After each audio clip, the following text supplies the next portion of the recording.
Hey guys, so I just wanted to make that video that I promised you on how to make a separate QuickTime that should be faster. So I'm just going to use this scene 9 as an example. I'm going to go to export to file. From here, mine's going to look a little bit different than yours, but I want to make sure that I'm going to the right folder. So I'm going to go to my Kyle Karras drive, go to my outputs. I'm going to make a output with today's date, so 22/10/06. Click OK. From here, I'm going to go to my export settings. I'm going to go down to Untitled. From here, I'm going to go to my export settings, and I'm going to go down to Untitled. I'm going to go to Options, and then I'm going to select QuickTime Movie. From QuickTime Movie, I want to click Use Marks, Use Selected Tracks.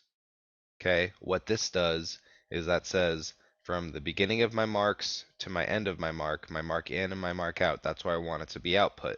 So if you guys don't have an in and an out mark, or let's say that you have an in and an out mark selected somewhere in the middle of your sequence, then that's the only section that's going to output.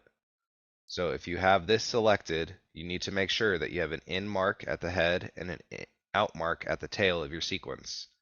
Use selected tracks, you need to make sure that all of your tracks are enabled. Okay?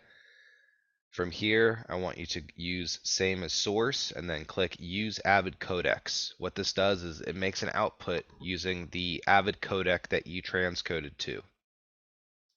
I want to scale from legal to full range for my colors, and I want to keep my 16:9 square pixels and click save as. From here, I want you to title this Ctva 352 output, same as source. Click OK. Make sure that you're going to the correct folder and click save. This is a 22-second sequence. Let's see how long it takes to output.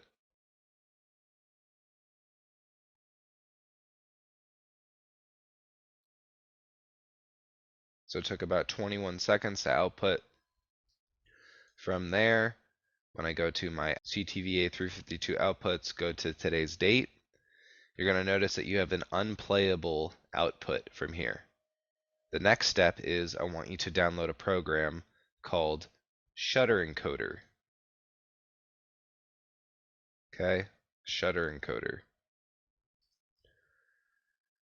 If you have a program such as Handbrake, or if you have a program such as Compressor, MPEG Streamclip, you can use any of those to do the same function that we're going to do here.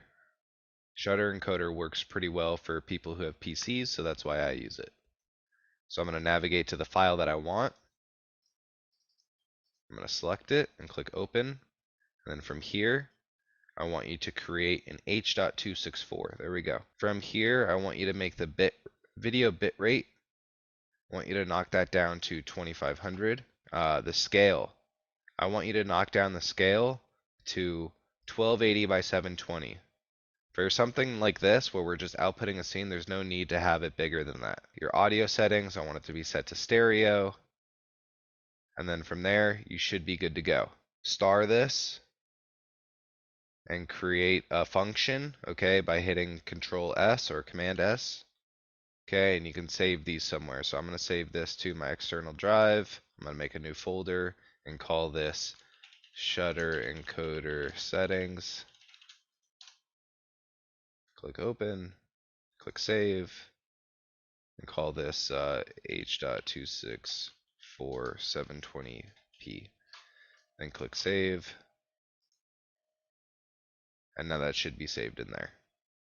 Okay, so from here, all I want to do is click Start Function, and that is now done in a matter of seconds. Okay, and if I did the output the way that I originally taught you from school or in class, so as you can see here, that took about 33 seconds for a 22-second video. And the other method, the same as source, took about 21 seconds out of Avid and then 5 seconds in Shutter Encoder. So If you do the math over a longer period of time for a longer scene, you could save a lot more time. Now let's check the size difference between these two. So if we check the size difference, and we go to properties, this one is 397 megabytes. Okay, and if we check the size difference here, go to properties, this one is only 7.29 megabytes. So much smaller, much faster,